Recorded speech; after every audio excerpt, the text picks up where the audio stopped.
आइए जानते हैं कार्तिक मास में स्नान के क्या नियम हैं। भगवान नारायण के शयन और प्रबोधन से चातुर्मास का प्रारंभ और समापन होता है।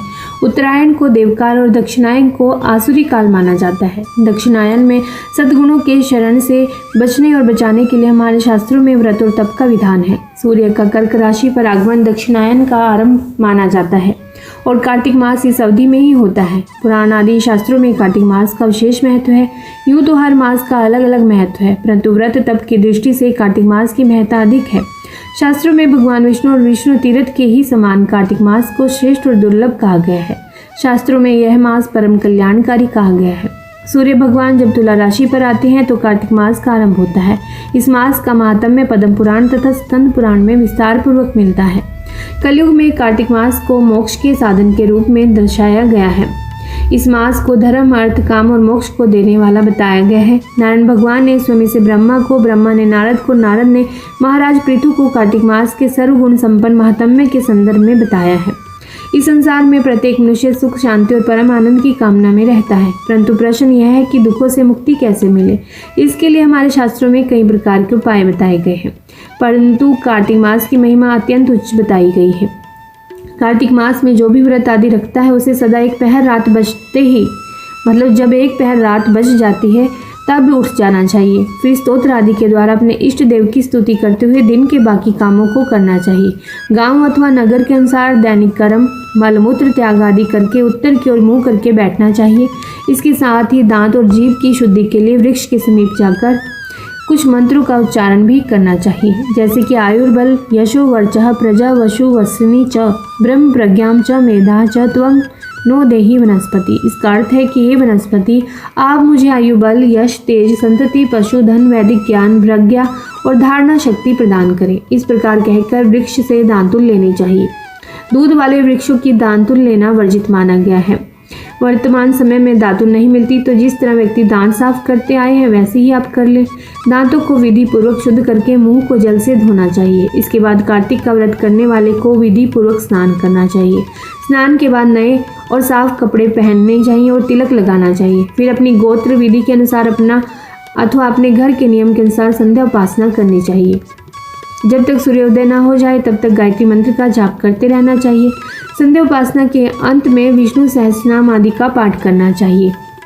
फिर व्यक्ति को अपनी दिनचर्या आरंभ करनी चाहिए। जैसे वह जो भी काम करता है उस पर जाना चाहिए। मध्याह्न में दाल के अलावा शेष अन्न का भोजन करना चाहिए। जो व्यक्ति अतिथियों को भोजन कराकर स्वयं भोजन ग्रहण करता है वह भोजन अमृत के तुल्य होता है। मुख शुद्धि के लिए तुलसी का सेवन करना उत्तम होता है। उसके बाद शेष दिन सांसारिक व्यवहार में व्यतीत करें, मतलब आपका जो भी काम है वो करें। शाम के समय में पुनः भगवान के मंदिर जाकर संध्या करके यथाशक्ति दीपदान करना चाहिए। भगवान विष्णु अथवा अपने देवता को प्रणाम करके आरती उतारनी चाहिए। पहले पहर में कीर्तन करते हुए जागरण करें। प्रथम पहर के बीत जाने पर शयन करना चाहिए, मतलब सोना चाहिए। इस प्रकार जो व्यक्ति एक महीने तक शास्त्र के अनुसार विधि का पालन करते हुए कार्तिक मास में स्नान दान करता है उसे भगवान का सालोक्य प्राप्त होता है। और कार्तिक मास में तेल लगाना, दूसरे का दिया भोजन ग्रहण करना, तेल खाना, अधिक बीज वाले फलों का सेवन, चावल तथा दाल, ये खाद्य पदार्थ कार्तिक मास में नहीं खाने चाहिए। इसके अलावा गाजर, बैंगन, बासी खाना, मसूर, कांसे के बर्तन में भोजन, कांजी और किसी भी समुदाय कान अर्थात भंडारा भी नहीं खाना चाहिए। शूद्र कान, सूतक कान, श्राद्ध कान, यह कार्तिक व्रत करने वाले को त्याग देने चाहिए। कार्तिक में केले और आंवले के फल का दान करना चाहिए। शीत से कष्ट पाने वाले निर्धन और ब्राह्मण को वस्त्र देने चाहिए। जो व्यक्ति इस महाभगवान को तुलसी दल समर्पित करता है उसे मुक्ति मिलती है। जो कार्तिक की एकादशी को निराहार रहकर व्रत करता है वह पूर्व जन्मों के पापों से छुटकारा पा लेता है। और जो राह चलकर आए हुए थके व्यक्ति को अन्न देता है, भोजन के समय उसे भोजन कराकर संतुष्ट करता है, उससे अनन्य पुण्यों की फल मिलता है।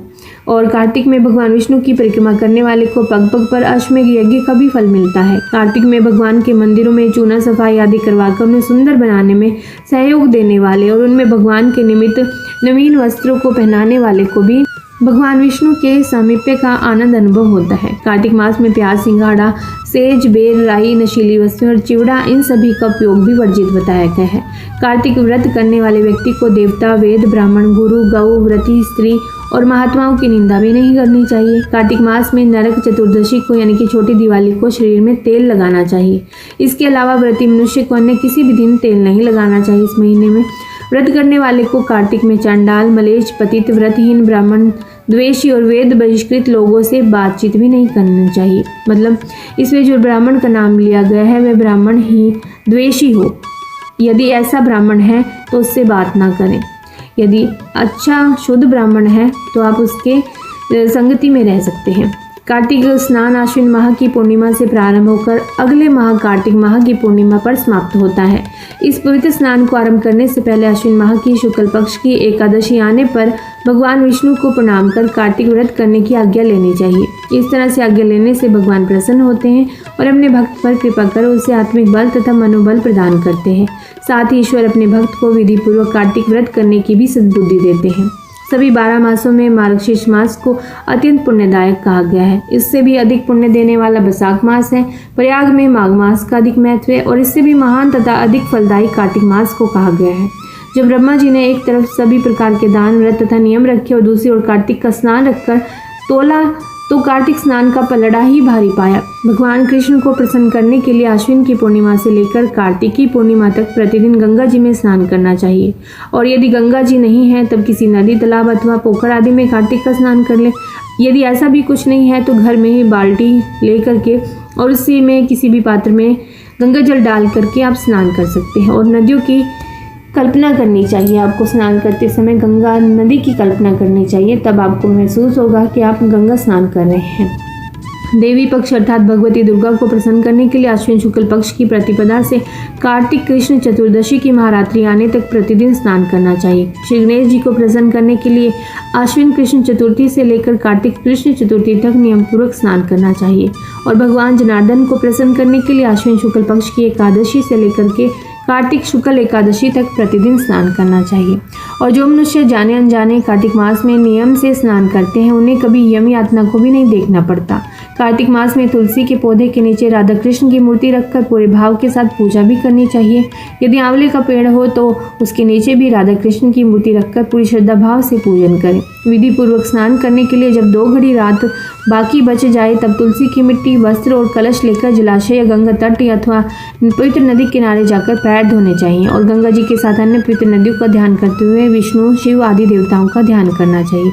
उसके बाद नाभि तक जल में खड़े होकर आपको स्नान करना चाहिए और बोलना चाहिए, हे जनार्दन देवेश्वर, लक्ष्मी सहित आपकी प्रसन्नता के लिए मैं कार्तिक प्रातः स्नान करूंगा। उसके बाद आपको कहना चाहिए, आप मेरे द्वारा दिए गए इस अर्घ को श्री राधा जी सहित स्वीकार करें।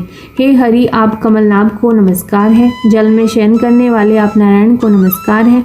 इस अर्घ को स्वीकार कीजिए, आपको बारंबार नमस्कार है।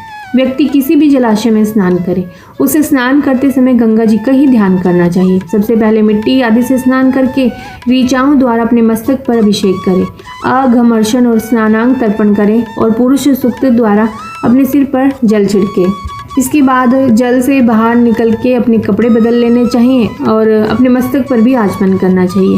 कपड़े बदलने के बाद तिलक आदि लगाना चाहिए। जब कुछ रात बाकी रह जाए तब स्नान किया जाना चाहिए, क्योंकि यही स्नान उत्तम कहलाता है तथा भगवान विष्णु को पूर्ण रूप से संतुष्ट भी करता है। मतलब 3:30, 4, 4:30 बजे तक आप स्नान कर लें। सूर्योदय काल में किया जाने वाला स्नान मध्यम स्नान कहलाता है और कृतिका अस्त होने से पहले तक का स्नान उत्तम माना जाता है। बहुत देर से किया गया स्नान कार्तिक स्नान नहीं माना जाता। मनुष्यों द्वारा 4 प्रकार के स्नान कहे गए हैं: वायव्य स्नान, वारुण स्नान, ब्रह्म स्नान तथा दिव्य स्नान। वायव्य स्नान वो होता है जिस स्नान को गोधूलि द्वारा किया जाए, वह वायव्य स्नान कहलाता है। और वारुण स्नान होता है जो स्नान समुद्र आदि के जल से किया जाए, और जो वेद मंत्रों के उच्चारण द्वारा किया जाए वह उसे ब्रह्म स्नान कहते हैं। मेघों तथा सूर्य की किरणों द्वारा जो जल शरीर पर गिरता है उसे दिव्य स्नान कहा जाता है। ब्राह्मण, क्षत्रिय तथा वैश्यों के लिए मंत्र उच्चारण करते हुए स्नान का विधान है। स्त्री तथा शूद्र को बिना मंत्र उच्चार के स्नान करना चाहिए। प्राचीन काल में कार्तिक मास में पुष्कर का स्पर्श पाकर नंदा परम धाम को प्राप्त हुई थी। राजा प्रमंजन भी कार्तिक मास में पुष्कर में स्नान करने से व्याघ्र योनि से मुक्त हुए थे। अतः कार्तिक मास में जो मनुष्य प्रातःकाल उठकर तीर्थ में स्नान करता है सब पापों से मुक्त होकर परब्रह्मा को प्राप्त होता है। आइए सुनते हैं कार्तिक मास महात्म्य कथा का अध्याय 1। मैं सिमरू माता शारदा, बैठे जिह्वा आए, कार्तिक मास की कथा लिखे कमल हर्षाए। नैमिषारण्य तीर्थ में श्री सूत जी ने 88,000 सनकादिक ऋषियों से कहा कि अब मैं आपको कार्तिक मास की कथा विस्तार पूर्वक सुनाता हूँ, जिसका श्रवण करने से मनुष्य के सभी पाप नष्ट हो जाते हैं और अंत समय में वैकुंठ धाम की प्राप्ति होती है। श्री सूत जी ने कहा, श्री कृष्ण जी से अनुमति लेकर देवऋषि नारद के चले जाने के बाद सत्यभामा प्रसन्न होकर भगवान कृष्ण से बोली कि हे प्रभु, मैं धन्य हुई, मेरा जन्म सफल हुआ। मुझ जैसी तरलोक के सुंदरी के जन्मदाता भी धन्य है, जो आपकी 16,000 स्त्रियों के बीच में आपकी परम प्यारी पत्नी बनी। मैंने आपके साथ नारद जी को यह कल्पवृक्ष आदि पुरुष विधि पूर्वक दान में दिया, परंतु वही कल्पवृक्ष मेरे घर लहराया करता है। यह बात मृत्युलोक में किसी स्त्री को ज्ञात नहीं है। हे त्रिलोकीनाथ, मैं आपसे कुछ पूछने की इच्छुक हूँ। आप मुझे कृपया कार्तिक महात्म्य की कथा विस्तार पूर्वक सुनाइए, जिसको सुनकर मेरा हित हो और जिसको करने से कल्प पर्यंत भी आप मुझसे विमुख न हो। श्री सूत जी आगे बोले, सत्यभामा के ऐसे वचन सुनकर श्री कृष्ण ने हंसते हुए सत्यभामा का हाथ पकड़ा और अपने सेवकों को वहीं रुकने के लिए कहकर विलास युक्त अपनी पत्नी को कल्पवृक्ष के नीचे ले गए और फिर हंसकर बोले, हे प्रिय, 16,000 रानियों में से तुम मुझे प्राणों के समान प्यारी हो। तुम्हारे लिए मैंने इंद्र एवं देवताओं से विरोध किया था। हे कांते, जो बात तुमने मुझसे पूछी है उसे सुनो। एक दिन मैंने श्री कृष्ण तुम्हारी सत्यभामा की इच्छा पूर्ति के लिए गरुड़ पर सवार होकर इंद्रलोक जाकर कल्पवृक्ष मांगा। इंद्र द्वारा मना किए जाने पर इंद्र और गरुड़ में घोर संग्राम हुआ और गौलोक में भी गरुड़ जी गौओं से युद्ध करने लगे।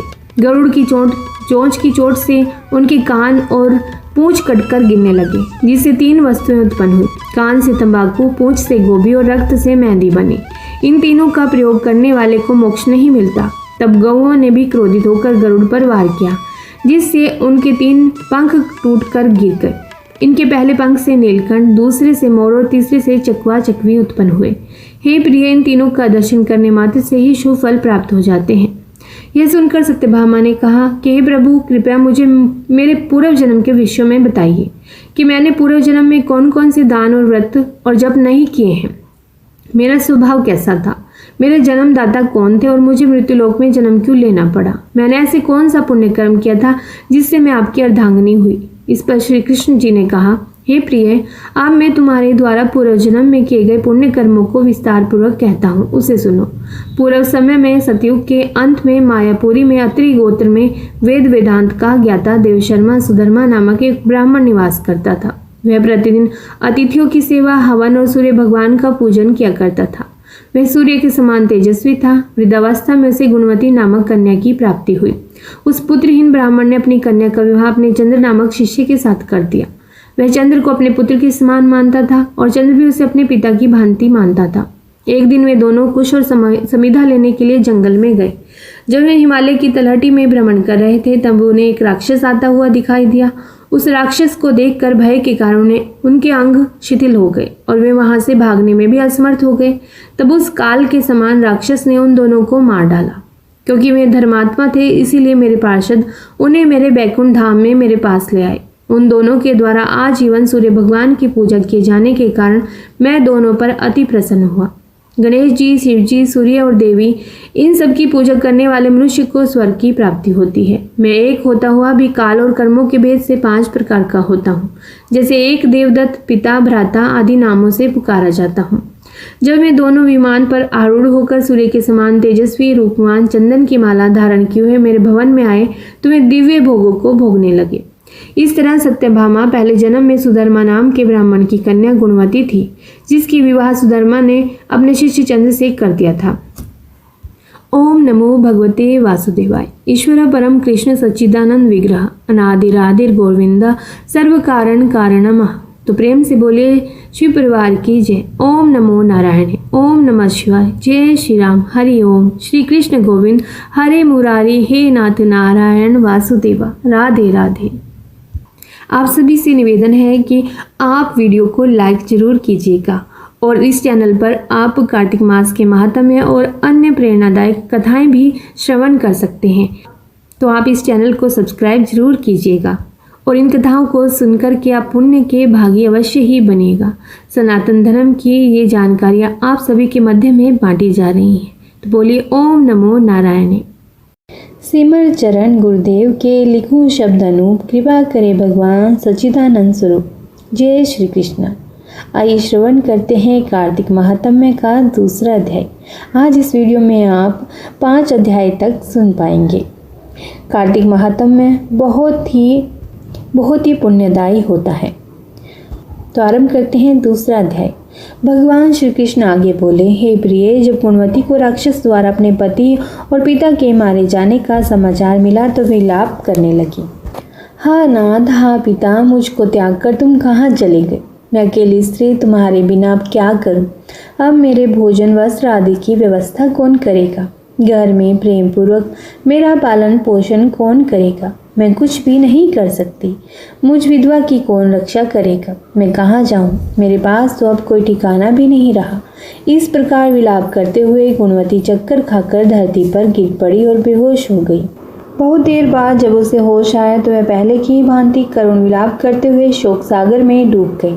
कुछ समय के पश्चात जब वह संभली तो उसे ध्यान आया कि पिता और पति की मृत्यु के बाद मुझे उनकी क्रिया करनी चाहिए जिससे उनकी गति हो सके। इसीलिए उसने अपने घर का सारा सामान बेच दिया और उससे प्राप्त धन से उसने अपने पिता एवं पति का श्राद्ध आदि कर्म किया। तत्पश्चात वह उसी नगर में रहते हुए 8 पहर भगवान विष्णु की भक्ति करने लगी। उसने मृत्यु पर्यंत तक नियम पूर्वक सभी एकादशियों का व्रत और कार्तिक महीने में उपवास और व्रत किए। हे प्रिय, एकादशी और कार्तिक व्रत मुझे बहुत ही प्रिय हैं। इनसे मुक्ति, भुक्ति, पुत्र तथा संपत्ति प्राप्त होती है। कार्तिक मास में जब तुला राशि पर सूर्य आता है तब ब्रह्म मुहूर्त में उठकर स्नान करने और व्रत और उपवास करने वाले मनुष्य मुझे बहुत प्रिय हैं, क्योंकि यदि उन्होंने पाप भी किए हों तो भी स्नान और व्रत के प्रभाव से उन्हें मोक्ष प्राप्त हो जाता है। कार्तिक में स्नान, जागरण, दीपदान तथा तुलसी के पौधे की रक्षा करने वाले मनुष्य साक्षात भगवान विष्णु के समान हैं। कार्तिक मास में मंदिर में झाड़ू लगाने वाले, स्वास्तिक बनाने वाले तथा भगवान विष्णु की पूजा करने वाले मनुष्य जन्म मरण के चक्कर से छुटकारा पा लेते हैं। यह सुनकर गुणवती भी प्रतिवर्ष श्रद्धापूर्वक कार्तिक का व्रत और भगवान विष्णु की पूजा करने लगी। हे प्रिय, एक बार उसे ज्वर हो गया और वह बहुत कमजोर भी हो गई। फिर भी वह किसी प्रकार गंगा स्नान के लिए चली गई। गंगा तक तो वह पहुंच गई, परंतु शीत के कारण वह बुरी तरह से कांप रही थी। इस कारण वह शिथिल हो गई। तब मेरे दूत उसे मेरे धाम में ले आए। तत्पश्चात ब्रह्मा आदि देवताओं की प्रार्थना पर जब मैंने कृष्ण का अवतार लिया तो मेरे गण भी मेरे साथ इस पृथ्वी पर आए, जो इस समय यादव हैं। तुम्हारे पिता पूर्व जन्म में देव शर्मा तो थे, तो इस समय सत्राजित हुए।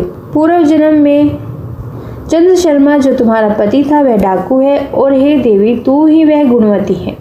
कार्तिक व्रत के प्रभाव के कारण ही तू मेरी अर्धांगिनी हुई है। पूर्व जन्म में तुमने मेरे मंदिर के द्वार पर तुलसी का पौधा लगाया था। इस समय वह तेरे महलों के आंगन में कल्पवृक्ष के रूप में विद्यमान है। उस जन्म में जो तुमने दीपदान किया था उसी कारण तुम्हारी देह इतनी सुंदर है और तुम्हारे घर में साक्षात लक्ष्मी का वास है, क्योंकि तुमने पूर्व जन्म में अपने सभी व्रतों का फल पति स्वरूप विष्णु को अर्पित किया था। उसी के प्रभाव से इस जन्म में तुम मेरी प्रिय पत्नी हुई, और पूर्व जन्म में तुमने नियम पूर्वक जो कार्तिक मास का व्रत किया था उसी के कारण मेरा और तुम्हारा कभी वियोग नहीं होगा। इस प्रकार कार्तिक मास में व्रत आदि करने वाले मनुष्य मुझे तुम्हारे समान ही प्रिय है। दूसरे जप, तप, यज्ञ, दान आदि करने से प्राप्त फल कार्तिक मास में किए गए व्रत के फल से बहुत थोड़ा होता है, अर्थात कार्तिक मास के व्रतों का 16वां भाग भी नहीं होता है। इस प्रकार सत्यभामा भगवान श्री कृष्ण के मुख से अपने पूर्व जन्म के पुण्य का प्रभाव सुनकर बहुत प्रसन्न हुई। तो बोलिए जय ओम नमो भगवते वासुदेवाय। आइए सुनते हैं कार्तिक महात्म का 3रा अध्याय। सत्यभामा बोली, हे भगवान, आप काल स्वरूप हैं और काल के संपूर्ण भाग समान हैं, तब फिर कार्तिक मास ही क्यों श्रेष्ठ है? हे देव, सब तिथियों में एकादशी और सब महीनों में कार्तिक का महीना ही आपको प्रिय है। श्री कृष्ण बोले, हे कांते, तुमने अच्छा प्रश्न किया। एकाग्रचित होकर बेन के पुत्र पृथु और महर्षि नारद का संवाद सुनो। जिसे पहले पृथु ने नारद से पूछा, तब नारद जी ने कार्तिक मास की श्रेष्ठता कही। नारद जी बोले, पहले सागर का पुत्र शंख नामक राक्षस त्रिलोकी के मथने में समर्थ हुआ। उसने संपूर्ण देवताओं को जीत कर स्वर्ग से निकालकर इंद्र आदि संपूर्ण लोकपालों के अधिकार अपने हाथ में कर लिए। सब देवता उसके भय के मारे अपने अपने स्त्री पुत्र आदि को लेकर बहुत वर्ष पर्यंत सुमेरु पर्वत की गुफाओं में वास करते रहे। जब देवता गुफाओं में रह रहे थे तब शंखासुर ने विचार किया, मैंने देवताओं को जीत तो लिया है, तो भी वे बलवान मालूम होते हैं। हाँ, अब जान पड़ा कि वे सब वेद मंत्रों से युक्त हैं। इससे उनके वेद मंत्रों का हरण करने से वे सब बलहीन हो जाएंगे। ऐसा विचार कर वह असुर विष्णु भगवान को नींद से ग्रस्त देखकर स्वयंभू ब्रह्मा जी के लोक में जाकर वहां से वेदों को निकाल कर चलने को तत्पर हुआ। तब वे उसके भय के मारे यज्ञ के मंत्र और बीजों समेत जल में प्रवेश कर गए। तब तो वह शंखासुर भी उन्हें ढूंढता हुआ समुद्र के भीतर विचरने लगा, परंतु वे वेद एक स्थान पर कहीं भी प्राप्त नहीं हुए। पीछे से ब्रह्मा जी सब देवताओं को संग लेकर और पूजा की सब सामग्री इकट्ठी करके बैकुंठ में विष्णु भगवान की शरण में गए। वहां उनके जगाने के निमित्त सब देवता गाने बजाने लगे और गंध धूप बार बार देने लगे। उनकी भक्ति से संतुष्ट होकर भगवान ने नेत्र खोले। तब सब देवताओं ने विष्णु भगवान के दर्शन किए और षोडश उपचार से पूजा करके दंडवत पृथ्वी पर गिर पड़े। तब तो माधव भगवान उनसे कहने लगे, हे देवगण, मैं तुम्हारे भजन कीर्तन आदि कार्यों से प्रसन्न हुआ हूँ। मैं आप लोगों की मनोकामना पूर्ण करूँगा। आश्विन शुक्ल पक्ष की एकादशी से देवउठनी एकादशी तक पहर भर रात्रि रहे। तब से जो मनुष्य तुम्हारी तरह भजन और कीर्तन करेंगे वे मुझे प्रसन्न करके मुझे प्राप्त होंगे। शंखासुर जिन वेदों को हर लाया है वे सब जल में स्थित हैं। उन्हें मैं शंख असुर को मारकर लाऊंगा। अब से बीज मंत्र समेत सब वेद प्रतिवर्ष कार्तिक के महीने में सदा जल में निवास करेंगे। मत्स्य रूप धारण कर मैं जल में जाता हूँ। तुम संपूर्ण मुनियों को लेकर संग आओ। इस लोक में जो अच्छे मनुष्य प्रातःकाल स्नान करते हैं वे निश्चय अक्षत स्नान के फल को प्राप्त होते हैं। जो कार्तिक में सदा व्रत करते हैं उनको हे इंद्र तुम मेरे लोक में पहुंचा दिया करो। हे यम तुम सदा उनकी विघ्नों से रक्षा करते रहो। और हे वरुण तुम उनको पुत्र पौत्र आदि देते रहो। हे कुबेर तुम उनकी धन वृद्धि करो जिससे यह मेरा रूप धारण कर साक्षात जीवन मुक्त हो जाएं। और हे अन्य देवताओं जो जन्म से मरण तक उन बातों को धारण करते हैं वे तुम्हारे द्वारा भी पूज्य हैं। जैसे तुमने मुझे एकादशी को जगाया है इसीलिए यह तिथि सदा मनाने योग्य है। ओम नमो नारायण। तीसरा अध्याय संपन्न हो। नारायण जी। आइए सुनते हैं कार्तिक महात्म्य का चौथा अध्याय। माता शारदा की कृपा लिखू भावन मोर, कार्तिक महात्म का कहूँ चौथा अध्याय खोल। नारद जी ने कहा, ऐसा कहकर भगवान विष्णु मछली का रूप धारण करके आकाश से जल में गिरे। उस समय विंध्याचल पर्वत पर तप कर रहे महर्षि कश्यप अपनी अंजलि में जल लेकर खड़े थे। भगवान उनकी अंजलि में जा गिरे। महर्षि कश्यप ने दया करके उसे अपने कमंडलों में रख लिया। मछली के थोड़ा बड़े होने पर महर्षि कश्यप ने उसे कुएं में डाल दिया। जब वह मछली कुएं में भी नहीं समा सकी तो उन्होंने उसे तालाब में डाल दिया। जब वह तालाब में भी नहीं आ सकी तो उन्होंने उसे समुद्र में डाल दिया। वह मछली वहां भी बढ़ने लगी। फिर मत्स्य रूपी भगवान विष्णु ने इस शंखासुर का वध किया और शंखासुर को हाथ में लेकर बद्रीवन में आ गए। वहां उन्होंने संपूर्ण ऋषियों को बुलाकर इस प्रकार आदेश दिया, मुनीश्वरों तुम जल के भीतर बिखरे हुए वेद मंत्रों की खोज करो और जितनी जल्दी हो सके उन्हें सागर के जल से बाहर निकाल में ठहरता हूँ। तब उन तपोबल संपन्न महर्षियों ने यज्ञ और बीजों सहित संपूर्ण वेद मंत्रों का उद्धार किया। उनमें से जितने मंत्र जिस ऋषि ने उपलब्ध किए वही उन बीज मंत्रों का उस दिन से ऋषि माना जाने लगा। तदनंतर सब ऋषि एकत्र होकर प्रयाग में गए। वहां उन्होंने ब्रह्मा जी सहित भगवान विष्णु को उपलब्ध हुए सभी वेद मंत्र समर्पित कर दिए। सब वेदों को पाकर ब्रह्मा जी बहुत प्रसन्न हुए। उन्होंने देवताओं और ऋषियों के साथ प्रयाग में अश्वमेघ यज्ञ किया। यज्ञ समाप्त होने पर सब देवताओं ने भगवान से निवेदन किया, देवादिदेव जगन्नाथ, इस स्थान पर ब्रह्मा जी ने खोए हुए वेदों को पुनः प्राप्त किया है और हमने भी यहाँ आपके प्रसाद से यज्ञ भाग पाए हैं। अतः यह स्थान पृथ्वी पर सबसे श्रेष्ठ पुण्य की वृद्धि करने वाला एवं भोग तथा मोक्ष प्रदान करने वाला हो। साथ ही यह समय भी महापुण्यमय और ब्रह्मघाती आदि महापापियों की भी शुद्धि करने वाला हो तथा तह स्थान यहाँ दिए हुए दान को अक्षय बना देने वाला भी हो। यह वर दीजिए। तो भगवान विष्णु बोले, देवताओं तुमने जो कुछ कहा है वह मुझे स्वीकार है। तुम्हारी इच्छा पूर्ण हो। आज से यह स्थान ब्रह्मक्षेत्र के नाम से प्रसिद्ध होगा। सूर्यवंश में उत्पन्न राजा भगीरथ यहाँ गंगा को ले आएंगे और वह यहाँ सूर्य कन्या यमुना से मिलेगी। ब्रह्मा जी और तुम सब देवता मेरे साथ यहाँ निवास करो। आज से यह तीर्थ तीर्थराज के नाम से विख्यात होगा। तीर्थराज के दर्शन से तत्काल सब पाप नष्ट हो जाएंगे। जब सूर्य मकर राशि में स्थित होंगे उस समय यहाँ स्नान करने वाले मनुष्यों के सब पापों का यह तीर्थ नाश करेगा। यह काल भी मनुष्यों के लिए सदा महान पुण्य फल देने वाला होगा। माघ में सूर्य के मकर राशि में स्थित होने पर यहाँ स्नान करने से सालों के आदि फल प्राप्त होंगे। देवादिदेव भगवान विष्णु देवताओं से ऐसा कहकर ब्रह्मा जी के साथ वहीं अंतर्ध्यान हो गए। तत्पश्चात इंद्रादि देवता भी अपने अंश से प्रयाग में रहते हुए वहां से अंतर्ध्यान हो गए। जो मनुष्य कार्तिक में तुलसी जी की जड़ के समीप श्रीहरि का पूजन करता है वह इस लोक में संपूर्ण भोगों का भोग करके अंत में बैकुंठ धाम को जाता है। तो बोलिए ओम नमो भगवते वासुदेवाय नमः। ओम सूर्य देवाय नमः। ओम नमो भगवते वासुदेवाय। आइए आरंभ करते हैं कार्तिक महात्म का 5वां अध्याय। पृथु बोले, हे मुनि, तुमने कार्तिक का महाफल वर्णन किया है। अब महीनों के स्नान की विधि और नियम कहिए। नारद जी बोले, हे राजन, तुम विष्णु के अंश से उत्पन्न हुए हो, तुमसे कोई बात छिपी नहीं है, तथापि मैं नियमों का वर्णन करता हूँ।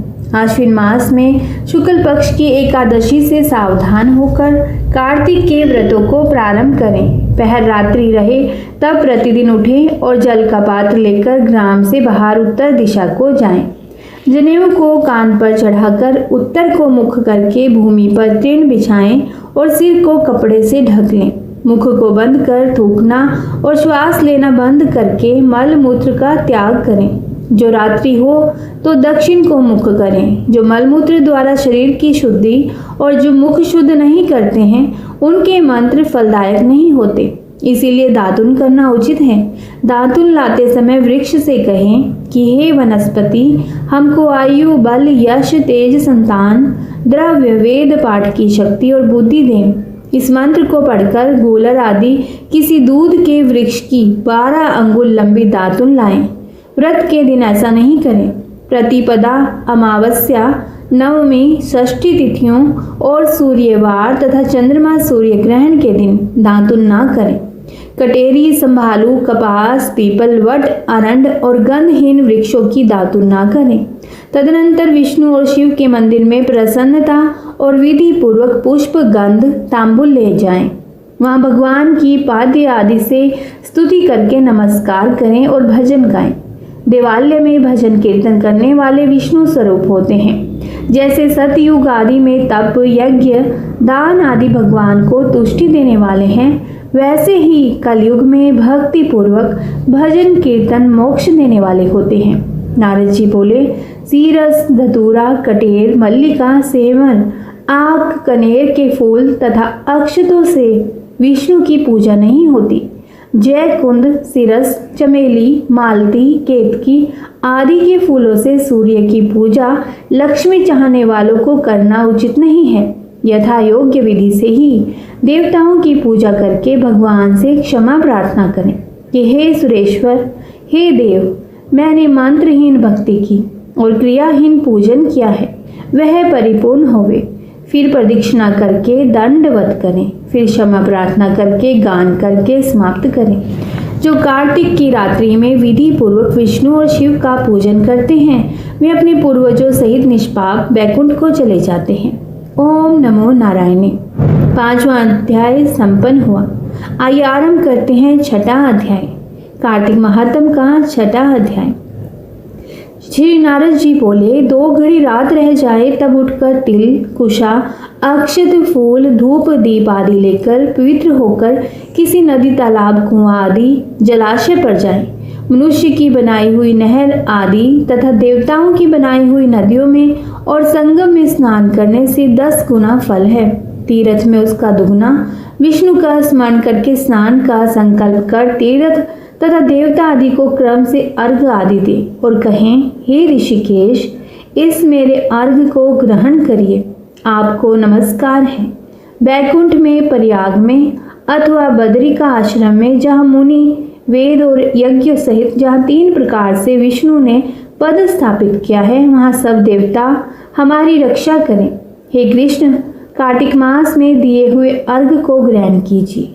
भगीरथी, विष्णु, शिव, सूर्य आदि को नमस्कार करके जल में घुसें और नाभि पर्यंत जल में घुसकर विधि पूर्वक स्नान करें। गृहस्थी तिल और आंवले का चूर्ण मलकर स्नान करें। विधवा स्त्री और सन्यासी तुलसी की जड़ के मिट्टी लगाकर स्नान करें। परंतु सप्तमी, अमावस्या, द्वितीया और त्रयोदशी इन तिथियों में आंवला और तिल न लगाएं। स्नान, मंत्र, भक्ति, भावना जिन प्रभु ने देवताओं के कार्य के निमित्त रूप धारण किया था, वे कृपा करके मुझे पवित्र करें।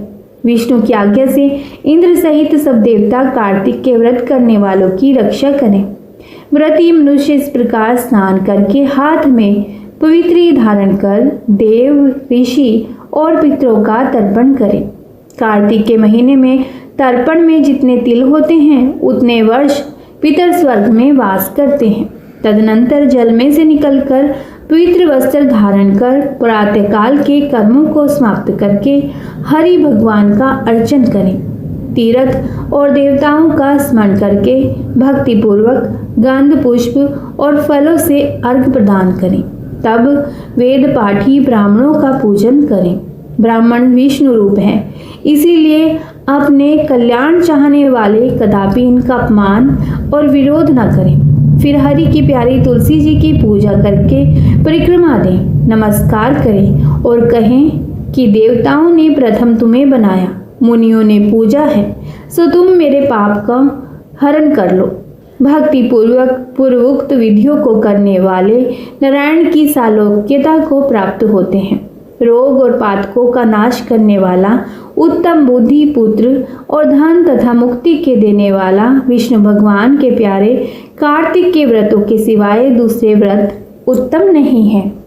ओम नमो नारायणे। कार्तिक महात्म का छठा अध्याय संपन्न हुआ। तो आइए आरंभ करते हैं विष्णु भगवान का नाम लेते हुए कार्तिक महात्म का 7वां अध्याय। श्री नारद जी बोले, हे महाराज, कार्तिक व्रत धारण करने वाले मनुष्यों के नियम संक्षेप में सुनाकर सब प्रकार के आमिष, मांस, शहद, राई तथा नशा करने वाली वस्तुओं का परित्याग कर दें। पराया अन्न, परद्रोह, विदेश गमन, बिना तीर्थ के अन्य स्थान में रहना छोड़ दें तथा देवता, वेद, ब्राह्मण, गुरु, गऊ, व्रती स्त्री, राजा और बड़ों की निंदा त्याग देवें। दाल, तिल, तेल, खरीदा हुआ पकवान, भाव और शब्द से दूषित वस्तुओं को छोड़ दें। जीवधारी का मांस, चूना, जबीरा का फल, मसूर, बासी अन्न न खाएं।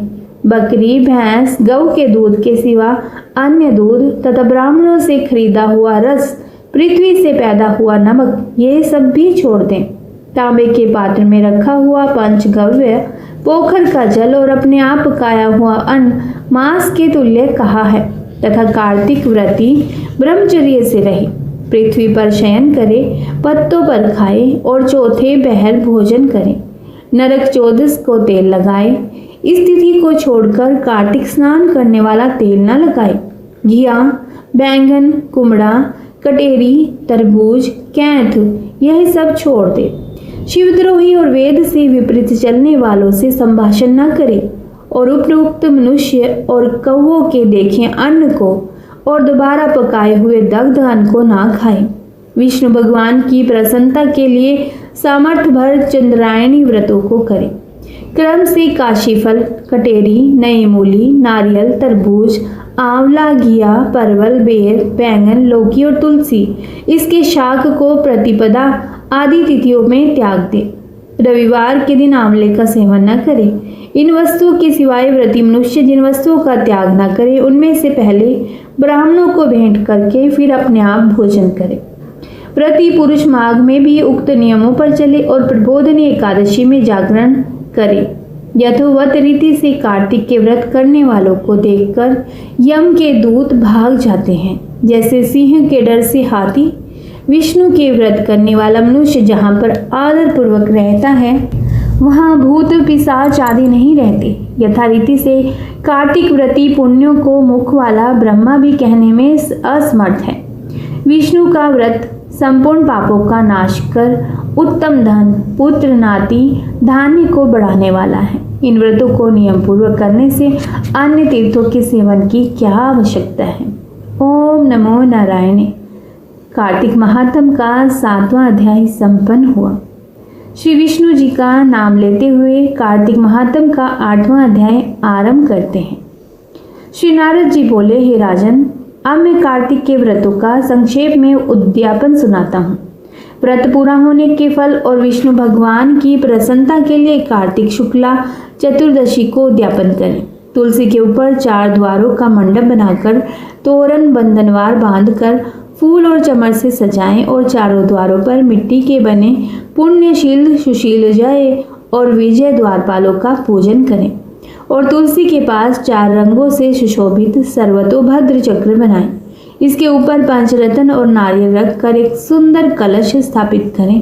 फिर वहां शंख चक्र गदाधारी पीताम्बर से युक्त लक्ष्मी सहित विष्णु भगवान की स्थापना करके पूजन करें। व्रती पुरुष मंडल में इंद्र आदि को पूजें। द्वादशी को भगवान उठे, त्रयोदशी को देवताओं ने उनके दर्शन किए और चतुर्दशी को पूजन करें। उस दिन शांत और सावधानी से उपवास करें। गुरु की आज्ञा को प्राप्त करके भगवान कृष्ण की स्वर्णमयी प्रतिमा का पूजन षोडश उपचार कसे करके और विविध भोग अर्पण करें। रात्रि में जागरण करके भजन कीर्तन करता रहे। प्रातःकाल उठकर नित्य नैमित्तिक करे, पश्चात हवन करे, ब्राह्मणों को भोजन कराएं, धन का लाभ छोड़कर यथाशक्ति दक्षिणा देवे, उपवास करके ऐसे बैकुंठ को पावे। इस बैकुंठ चतुर्दशी के महात्म्य को देवता और शेष जी 100 वर्ष में भी नहीं कह सकते। जो भगवान चक्रपाणि के जागरण में भक्ति पूर्वक आंगन में गायन और नृत्य करते हैं, उनको सहस्र गौओं के दान करने का फल मिलता है। इसी दिन विष्णु भगवान मत्स्य रूप हुए थे, अतः उनको प्रसन्न करने के लिए स्थिति में उन ब्राह्मणों को खीर आदि अन्न का भोजन कराएं तथा अतो देवा मंत्रों से तिल और खीर का हवन करें। तत्पश्चात यथाशक्ति दक्षिणा दें और नमस्कार करें, जिसके करने से अक्षय फल मिलता है। फिर विधि पूर्वक कपिला गौ का पूजन करें और उपदेश करने वाले गुरु को सपत्नीक वस्त्र आभूषण से सुसज्जित करके समापन कराएं। प्रार्थना मंत्र से आपकी प्रसन्नता से मेरे 7 जन्म के पाप नष्ट हो जाएं और मेरे मनोरथ सफल हों और मरण उपरांत मुझे विष्णु लोक की प्राप्ति हो। ऐसे उन ब्राह्मणों से क्षमापन करा के और प्रसन्न करके पूजा की सामग्री गौ के समेत गुरु को निवेदन करें। फिर अपने बांधवों सहित स्वयं भोजन करें। कार्तिक और माघ की यह विधि कही है। ऐसा सम्यक रीति से कार्तिक का व्रत करने वाला संपूर्ण कामनाओं से युक्त विष्णु भगवान के समीप चला जाता। ओम नमो नारायण। कार्तिक महात्म का 8वां अध्याय संपन्न हुआ। आइए आरंभ करते हैं कार्तिक महात्म का 9वां अध्याय। जय श्री गणेश। ओम नमो भगवते वासुदेव। राजा पृथु ने कहा, हे नारद जी, आपने कार्तिक मास के व्रत में तुलसी की जड़ में भगवान विष्णु का निवास बताकर उस स्थान की मिट्टी का पूजन बतलाया है। अब मैं भी श्री तुलसी जी के महात्म्य को सुनना चाहता हूँ। तुलसी कहाँ और कैसे उत्पन्न हुई, यह बताने की कृपा करें। नारद जी ने कहा, हे राजन, एक समय जब देव गुरु बृहस्पति और देवराज इंद्र कैलाश पर्वत पर शंकर जी का दर्शन करने के लिए गए तो शंकर जी ने उनकी परीक्षा ली। उन जटाधारी दिगंबर ने उनका मार्ग में ही अनुरोध कर डाला। यद्यपि वे तेजस्वी, शांत, लंबी भुजा और चौड़ी छाती वाले गौरवरण, अपने विशाल नेत्रों युक्त तथा सिर पर जटाधारे वैसे ही बैठे थे, तथापि इंद्र ने शंकर जी को ना पहचान कर उनका नाम धाम आदि परिचय पूछा और कहा, शंकर जी अपने स्थान पर हैं या कहीं गए हैं। इस पर उस तपस्वी ने कुछ नहीं कहा, परंतु त्रिलोकीनाथ के ऐश्वर्य से वर्भित होकर इंद्र कब चुप रहते। उन्होंने क्रोध से घुड़क कर कहा, अरे मैं पूछता हूँ तो उत्तर क्यों नहीं देता। मैं अभी तुझे इस वज्र से मारता हूँ, फिर देखता हूँ तुझ दुर्मति की रक्षा कौन करता है। फिर ज्यों ही दिगंबर को मारने के लिए हाथ में वज्र लिया, त्यों ही भगवान शंकर ने वज्र सहित उसका हाथ स्तंभित कर दिया और विकराल नेत्र करके ज्यों ही उसे देखा तो ऐसा विदित हुआ मानो वह दिगंबर प्रज्वलित हो उठा और तेज से जला देगा। भुजाएं स्तंभित होने से इंद्र के क्रोध और दुख का अंत न रहा। परंतु ज्यों ही बृहस्पति जी ने उसको प्रज्वलित देखा त्यों ही अपनी बुद्धि से उनको भगवान शंकर जानकर प्रणाम किया और इंद्र को भी उनके चरणों में गिराया। और फिर बृहस्पति जी बोले, हे दीनानाथ, अपना क्रोध रोककर इंद्र का अपराध क्षमा कीजिए। बृहस्पति जी के वचन सुनकर महेश्वर गंभीर वाणी में बोले, मैं अपने नेत्रों से निकले क्रोध को कैसे रोकूं? तब बृहस्पति जी बोले, हे भगवान, भक्तों पर तो दया करनी ही चाहिए, अतः अपना भक्त वत्सल नाम सार्थक कीजिए और इस तेज को शांत कर इंद्र का उद्धार कीजिए। तब भगवान शंकर ने कहा, मैं तुम्हारी स्तुति से प्रसन्न हूँ जो तुमने इंद्र को जीवन दान दिलाया। अब मैं तुम्हें अपने वरदान द्वारा जीव नाम से विख्यात करता हूँ। मेरे नेत्रों की अग्नि अब इंद्र को पीड़ित नहीं करेगी। ऐसा कहकर शंकर जी ने अपने माथे से निकले हुए तेज को लेकर क्षीर सागर में डाल दिया। फिर लीलाधारी भगवान अंतर ध्यान हो गए। इंद्र और बृहस्पति दोनों भय से मुक्त होकर परम सुखी हुए। इस प्रकार जिनको जानने की इच्छा थी उन्हें जानकर इंद्र और बृहस्पति अपने स्थान को चले गए। बोलिए ओम नमो नारायण। भगवान विष्णु की जय। 9वां अध्याय संपन्न हुआ। आइए आरंभ करते हैं 10वां अध्याय। कार्तिक महात्म का 10वां अध्याय। राजा पृथु ने कहा, हे देव ऋषि, आपको नमस्कार है। अब कृपा कर आप यह कहिए कि जिस समय भगवान शंकर ने माथे का तेज क्षीर सागर में डाल दिया उस समय क्या हुआ? नारद जी ने कहा, हे राजन, जब शंकर जी ने तेज क्षीर सागर में डाल दिया तो वह शीघ्र ही बालक होकर गंगा सागर के संगम पर बैठ गया और वह संसार को भय देने वाला रुदन करने लगा। उसके रुदन से समस्त संसार व्याकुल हो उठा। लोकपालों के मन में भी व्याकुलता हुई। अधिक कहने से क्या है, चराचर चलायमान हो गए। शंकर सुवन के रुदन से ब्रह्मांड व्याकुल हो गए। समस्त देवता और ऋषि मुनि व्याकुल होकर लोक पितामह ब्रह्मा जी की शरण में गए और सबने मिलकर ब्रह्मा जी को प्रणाम किया और स्तुति की। फिर कहा, हे पितामह, यह बड़ा भयंकर समय आया है। देवताओं की यह बात सुनकर ब्रह्मा जी सत्यलोक से उस बालक को देखने के लिए समुद्र तट पर आए। समुद्र से ब्रह्मा जी को आता देख उन्हें प्रणाम किया और बालक को उठाकर उनकी गोद में दे दिया। तब विस्मित होकर ब्रह्मा जी ने पूछा, हे सागर, तुम शीघ्र बताओ कि यह बालक किसका है? तब समुद्र ने कहा, हे प्रभु, यह तो मैं नहीं जानता, किंतु मुझे इतना अवश्य ज्ञात है कि यह गंगा सागर के संगम पर प्रकट हुआ है। अतः आप इस बालक का जाति कर्म आदि संस्कार कीजिए। इसका जातक फल बताइए। नारद जी कहते हैं कि इधर तो सागर ब्रह्मा जी से ऐसे कह रहा था, उधर सागर पुत्र भी ब्रह्मा जी के गले में हाथ डालकर बार बार उनको आकर्षित कर रहा था। अब तो उसने ब्रह्मा जी का गला जोर से पकड़ा कि वे पीड़ित होकर नेत्रों से आंसू डालने लगे। किसी प्रकार उन्होंने अपने दोनों हाथ से जोर लगाकर गला छुड़ाया और सागर से कहा, सुनो, मैं तुम्हारे पुत्र का जातक फल कहता हूँ। मेरी आंखों से जो जल निकलता है, इस कारण इसका नाम जलंधर होगा। यह पैदा होने के साथ ही तरुण हो गया था। इससे यह सब शास्त्रों का पारंगत, महापराक्रमी, महावीर, जवान और रण दुर्गम तथा सभी दैत्यों का पारंगत और भगवान विष्णु को जीतने वाला होगा। यह कहीं भी नहीं हारेगा। एक भगवान शंकर को छोड़कर सबसे अवस्थ होगा। जहाँ से यह उत्पन्न हुआ है फिर वहीं जाएगा। इसकी पत्नी बड़ी पतिव्रता, सौभाग्यशाली, सर्वांग सुंदरी, परम मनोहर मरे को बुलाकर बालक का राज्याभिषेक कराया। फिर अंतर ध्यान हो गए। अब तो उस बालक को देखकर सागर बहुत प्रसन्न हुआ और कितने ही उपाय से उसका पालन करके बड़ा किया। फिर कालनेम नामक असुर को बुला उसकी वृंदा नाम की पुत्री से उसका विवाह करा दिया।